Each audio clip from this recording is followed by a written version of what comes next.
भाइयों बहनों नमस्कार। मैं अनिल शुक्रवार पूर्व सांसद अपने YouTube चैनल जनयात्रा टीवी में आप सबका स्वागत करता हूं।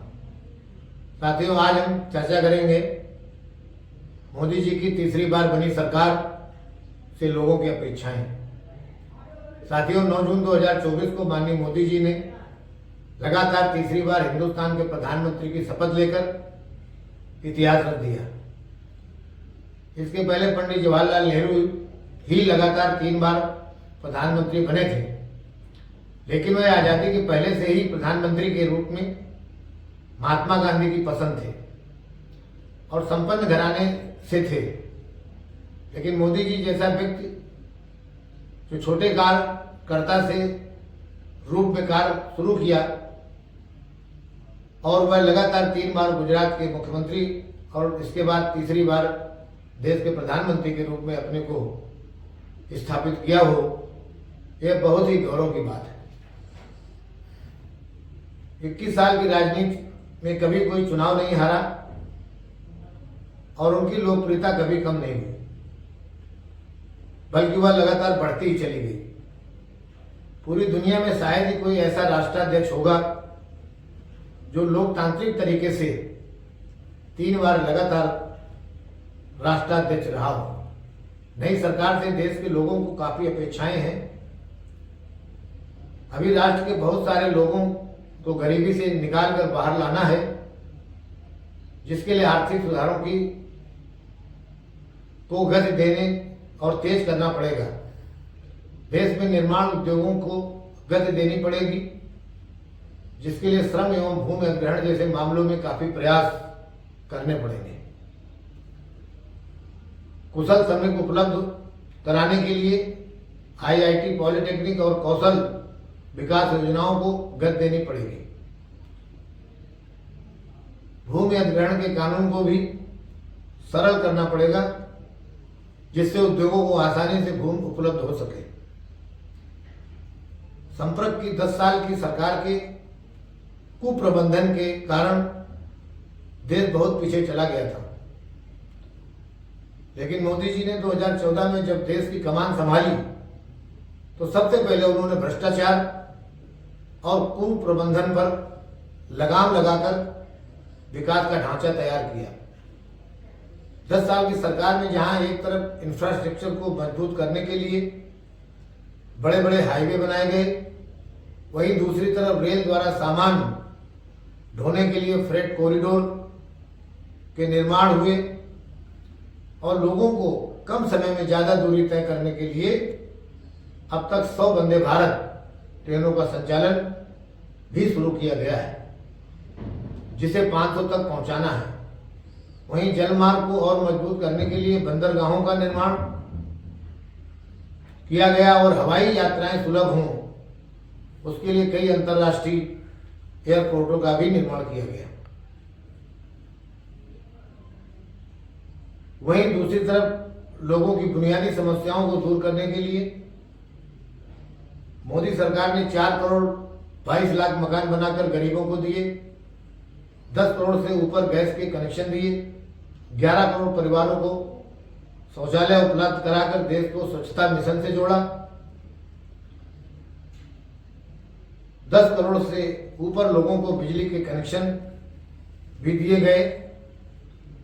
लोगों को राहत पहुंचाने के लिए हर घर नल से जल की व्यवस्था की गई तथा गरीबों को इलाज के लिए 55 करोड़ लोगों को आयुष्मान कार्ड दिए गए, जिससे वह हर साल 5 लाख रुपए तक का मुफ्त इलाज करा सकते हैं। चुनावी संकल्प पत्र के अनुसार देश के हर 70 साल के ऊपर के सीनियर सिटीजन को, चाहे वो किसी भी जात धर्म का हो, 5 लाख रुपए तक के हर साल इलाज के लिए आयुष्मान कार्ड शीघ्र उपलब्ध कराए जाएंगे। वहीं 80 करोड़ लोगों को 5 किलो मुफ्त अनाज दिया जा रहा है। इन सब के बावजूद अभी भी गरीबों के लिए बहुत काम करने हैं, जिनको एनडीए सरकार ने चुनाव के वक्त संकल्प पत्र जारी कर लोगों को आश्वासन दिया है। मैं धन्यवाद देना चाहूंगा माननीय श्री मोदी जी को कि शपथ ग्रहण के दूसरे दिन ही उन्होंने 3 करोड़ मकान बनाने का आदेश जारी कर दिया। 2 करोड़ ग्रामीण क्षेत्रों में और 1 करोड़ शहरी क्षेत्रों में, और दूसरे दिन ही किसान सम्मान निधि की 17वीं किस्त भी जारी कर दी। माननीय मोदी जी ने अपने भाषण में कहा है कि मोदी सरकार 3.0 में भी कड़े और बड़े निर्णय लेगी और विकास की रफ्तार को तेज किया जाएगा। माननीय मोदी जी ने कहा कि 10 साल के विकास कार्य तो ट्रेलर थे, लेकिन अब तीसरे कार्यकाल में असली विकास की पिक्चर चालू हो रही है। माननीय मोदी जी ने बिना समय गंवाए माननीय मंत्रियों को विभाग वितरित कर दिए और सभी को तेजी से भारत के विकास के लिए और भारत के 140 करोड़ लोगों के भलाई के लिए रात दिन जुट जाने का निर्देश भी दिया।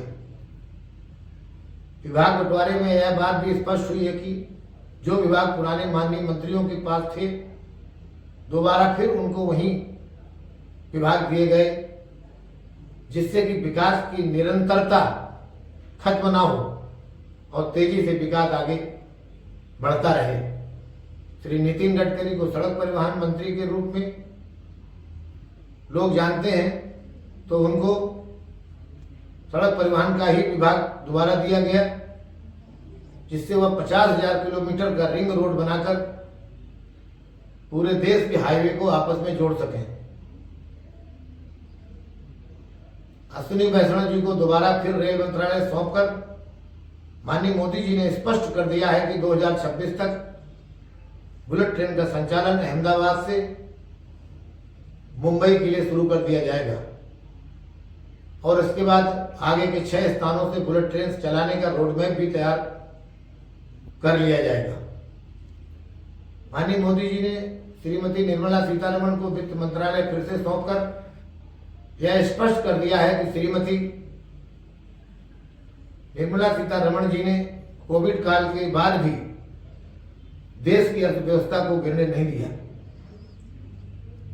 और उनसे अपेक्षा की गई है कि भारत को 2027 तक दुनिया की तीसरी अर्थव्यवस्था बनाने के लिए रात दिन अपने काम में जुट जाए।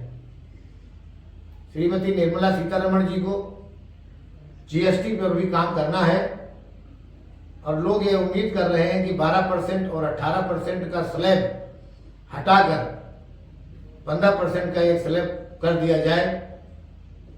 इसके लिए उनको काम करने की जरूरत है।